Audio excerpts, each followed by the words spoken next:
లక్షకు 4 రెట్లు అధికంగా నకిలీ నోట్లు అందజేస్తామంటున్న 8 మంది ముఠా సభ్యులను కేయూసీ పోలీసులు అరెస్ట్ చేశారని వరంగల్ పోలీస్ కమిషనర్ అంబర్ కిషోర్ ఝా అన్నారు. వివరాలను కమిషనరేట్ కార్యాలయంలో ఏర్పాటు చేసిన మీడియా సమావేశంలో ఆయన వెల్లడించారు.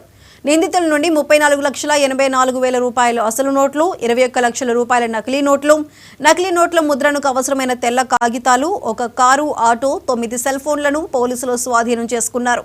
ప్రధాన నిందితుడిగా మణికాల కృష్ణ, రెండో నిందితుడు హనుమకొండ జిల్లా కేశవపూర్ గ్రామానికి చెందిన ఎర్రగుళ్ల శ్రీనివాస్ గా పోలీసులు గుర్తించారు. నిందితులిద్దరూ కారులో నిన్న కేయూసీ ఔటర్ రింగ్ రోడ్పై నకిలీ నోట్లను మార్పిడి చేస్తున్న తరుణంలో పెట్రోలింగ్ నిర్వహిస్తున్న పోలీసులు పట్టుకున్నారు. నిందితులను పట్టుకోవడంలో ప్రతిభ కనబరిచిన పోలీసులను సిపి అభినందించారు.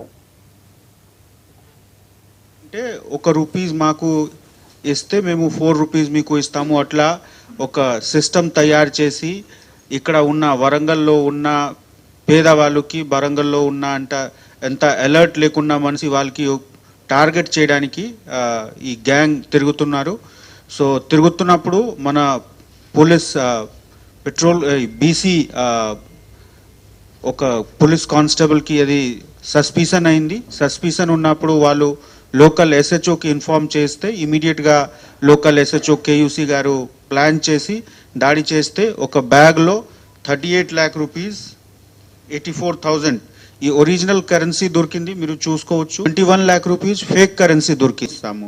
ఆ విధంగా 1:4 ఇవ్వడానికి వాళ్ళు ఒక ప్లాన్ తయారు చేసి లోకల్లో ఉన్న కొంత మనిషికి కూడా పార్టిసిపేట్గా తయారు చేశారు. సో టోటల్గా 8 members పట్టుకోవడం జరిగింది. ఈ కేసుకి మెయిన్ అక్యూజ్డ్ మణికాల కృష్ణ, వాళ్ళు కొత్తగూడెం వాళ్ళు, బుర్గంపాడు మండల్. ఇంతకు ముందు కూడా వాళ్ళు ఈ విధంగా కేసెస్లో ఇన్వాల్వ్మెంట్ వాళ్ళకి ఉంది అట్లా తెలిసింది మనకు. సో మొత్తం మనము డీటెయిల్ ఎంక్వైరీ ఇప్పుడు చేస్తున్నాము. సో సీజ్ చేసిన మెటీరియల్తో సహా అందరు అక్యూజ్డ్కి ఇప్పుడు మేము